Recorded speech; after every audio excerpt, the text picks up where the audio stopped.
তখন মসজিদ হইয়া তো আমরা কালেকশন করি না, আল্লাহর ঘরের কালেকশন এগু তো আল্লাহর ঘরের হিসাবে আল্লাহর ঘরের হইতো। হেদায়া কিতাবও গেছে মসজিদের রং যে আমরা লাগি না, রং অগুহন তো কেশটা কি রঙগু লাগানি হন তো যাইজ নাই, কেশটা কি কালেকশন করি লাগাই দেখবা। এখন মসজিদের কালেকশন যদি হয় আর এমনি কমিটি ফায়সালা করিলে যে মসজিদ হইয়া যে আমরা কালেকশন যেগু করিয়া আমরা মসজিদও লাগাইতাম, ইমামরও বেতন দিতাম। আর জুম্মা তো যদি জানানি হয়ে যায় আমরা মসজিদ হইয়া যে কালেকশন করবো বা মসজিদ আর ইমাম আগলাইতাম পারি, কত আগলাইতাম আমরা, ইমামরও দিব মসজিদেরও দিব, তে তো ভাই আলহামদুলিল্লাহ। আর খালি মসজিদ হইয়া যদি রাখছইন তো ইমামও দিতে পারবে না, মসজিদের হইতো। এর লাগে সারা থেকে বালা কমিটি ফায়সালা নিলিবা যে আমরা এবার আগ্রহ কালেকশন করবো, যে মসজিদর লাগে ইমাম সবর লাগে হইয়া কালেকশন করিলেও ফিতনাও নাই, মাসলার উপরে আমল হইল।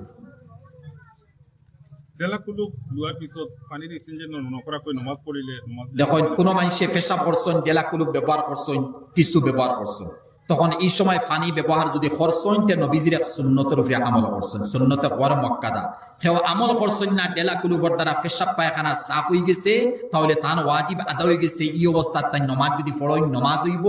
আব্দুল্লাহ বিন আব্বাস রাদিয়াল্লাহু তাআলা আনহুমার আমল আছিল প্রায় সময় তাই ডেলা ব্যবহার করতা, পানি ব্যবহার করতা না। সাহাবায়ে কেরামর আমভাবে আদত আছিল হিনো ফানি কম ডেলা ব্যবহার করতা, ফানি ব্যবহার করতা না। আহলে কুবার মধ্যে যারা সাহাবী আসলা এরা ফানিও ব্যবহার, ডেলাও ব্যবহার করতা, ফানিও ব্যবহার করতা। আল্লাহ ওখানের খুশির উপরে কুরআন আয়াত নাযিল করেছেন, লা মসজিদুন উসসিসা আলা তাকওয়া মিন আউয়াল ইয়াউমিন আহাক্কু আন তাকুমা ফীহি রিজালুন ইউহিব্বুনা আন ইয়াতাতাহহারু ওয়াল্লাহু ইউহিব্বুল মুত্তাহহিরিন। বস সারাংশ ইয়েটা হলো ডেলা ব্যবহার করছি, পেশাব পায়খানা রাস্তা সাফ হয়ে গেছে, ওযু বানাইয়া নামাজ পড়া জায়েজ আছে। নবীর সুন্নত ইয়েটা হলো ডেলা ব্যবহার করিয়ে তার পানি ব্যবহার করি রাখবা। খরচন্য আপনার নামাজ হয়ে গেছে, নামাজে কোনো ডিস্টার্ব নেই। মসজিদর নামাজ জায়েজ, যদি জায়েজ কুরআন হাদিসের দ্বারা বুঝাই জমাতো যারা মানুষ যাইন বাইনে হল যাইতরা, আর এক তরিকও আছে মস্তুরাতর বেঠিনতর জমা, বেঠিনও যাইতরা। মুফতি সঈদ আহমদ সাহ পালনপুরি উস্তাদে মুহতারাম নব্বরাল্লাহু মারকাদা ওয়ার্ল্ডে জানে সিনের, ওয়ার্ল্ডে কানাডা, ব্রিটেন বিভিন্ন জায়গাতে ইংলিশে বয়ান দিতে আল্লাহ ইংরেজি মেহারত দিছিলাম। তে হজরতের কাছে আমরা পড়েছি, হজরতে হইতরা বেঠিন জমাতো জমা বিলকুল জায়েজ নাই। বাদে আমি মিলাইয়া ইনশাল্লাহ, হজরতে হইতরা বেঠিন জমাতো জমা বিলকুল জায়েজ নাই।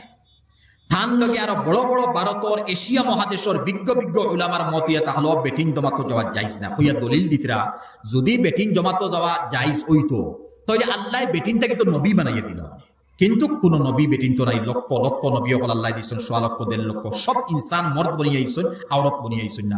যদি আল্লাহ বেটিংটাকে নবী একজন বানাই দিতা তখন তাকে দলিল বানাইলা, মানে আমরা যে বেটিং তোর গেছে বেটি নবী যদি আইছেন এই বেটিন মস্তুরাতর জমাতো দক্কা খান হন থেকে আমরা পাইছি।